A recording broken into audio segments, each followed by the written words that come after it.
All right, so as I spring clean my room and get things together here, and you see the shit pile up from under my bed. What are we really looking at here? What did I really make? While making it, I felt like I didn't have the answer for that.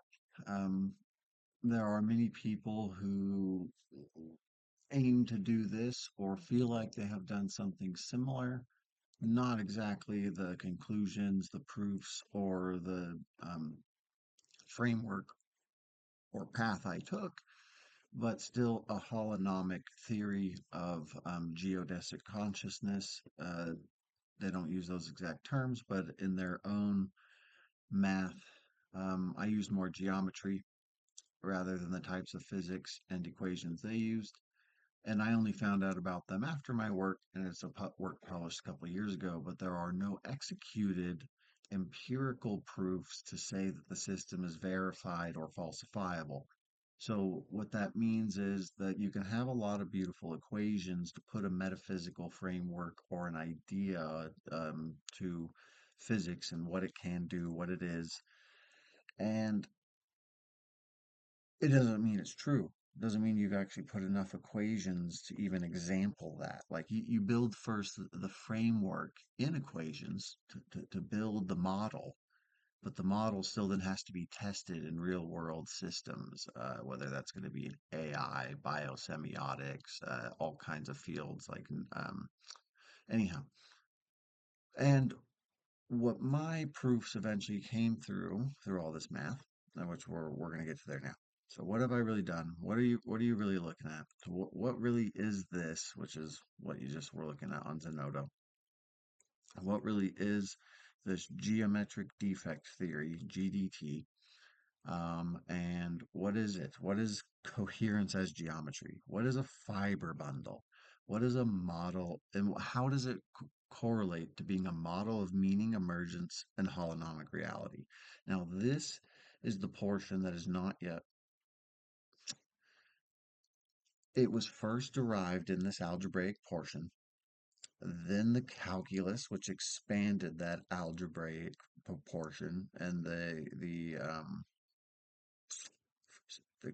continuation, a deepening of the math. And then there is almost like an exegesis, an explanation of the whole thesis. There is the geometric defect theory, which is the application of these higher maths into real applicable, more empirical proofs. And what you're going to have here is the geometric defect hypothesis, theoretical framework, and what it's pointing at. And this cornerstone, this D principle, that you find in the, again, going back, the geometric defect theory. Well, we're going to go through this. It's going to take time. It's going to take a lot of videos actually to really go through this. Again, you have, I think, like 505 pages here. You've got 238 pages here, and this one is the short explanation of 30 pages, which also has Pi code for all the proofs so that you can execute these things. Each of these documents has Pi and testable toy models. Well, yeah, these first two have toy models that help example the framework that, okay, this actually could be going somewhere, is actually leading somewhere. And then this document here, I have yet to publish. Okay, this is the one that says, wow, these toy models are really showing something, which is real. And I've cried while making this math because I'm a very philosophical man. I'm a very poetic man. And I've always studied the idea of Pythagoras, of Hermes, the idea of them. I've not read much of their literature or what men say about them. I just know a few things about them and the kind of mind they inhabited. Really reading a lot of Socrates after my brain injury and before, and sitting with the idea of when he said, observe what all men do and observe and inhabit that. And so I thought, well, what if Pythagoras said this knowledge was already born in him, if Hermes said this knowledge was already in him and he didn't get it from the world, and Socrates is saying that all knowledge is recollection and remembrance and a priori before the mind itself, that we're just coming to know again what we've already known. And so I sat in that mode of being for a very long time. And a lot of this math was derived from visions, from metaphysical praxes and axioms that have lawful implications, like the Logos and Sophia principle, male, female, binary. And this is more of a triadic system. Other gentlemen like Robert Edward Grant, Colin Jane, they work on triadic systems as well. But what I'm pressing here is a foundational principle to the lawful progression of coherence. Why are you intelligent? Why do you have a mind?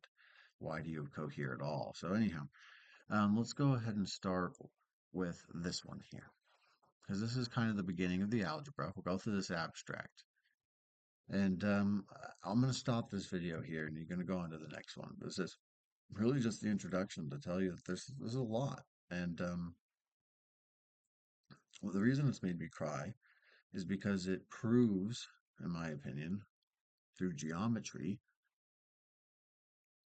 incarnation, reincarnation, eternity, the eternal fact that your consciousness and consciousness itself is eternal, that you're not going to really die.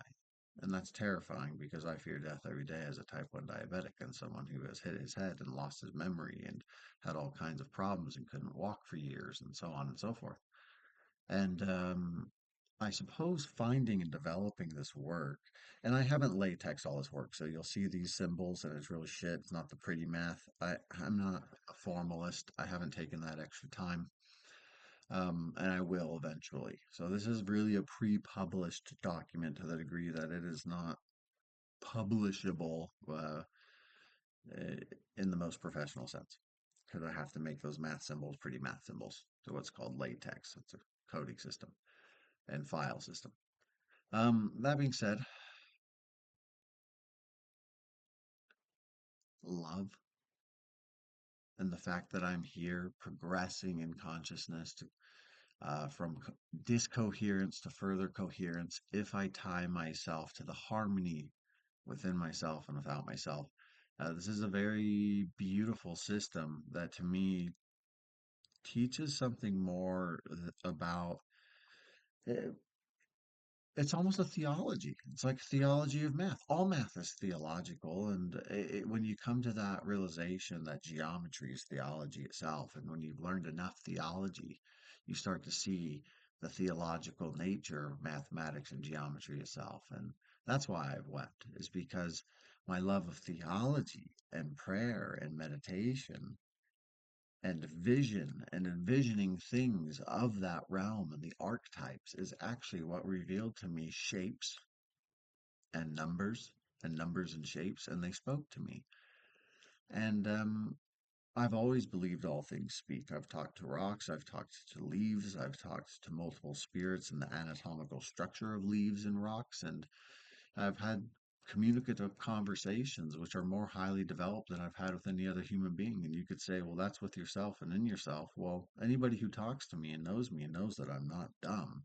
So maybe that's the greatest miracle of all, or the greatest form of enlightenment, that I don't need to use humans as mirrors. I just look at the world, and the world speaks to me, as me, in me, and reveals its mysteries to me. So, I'll finish with that and go on to the next video of kind of explaining this all.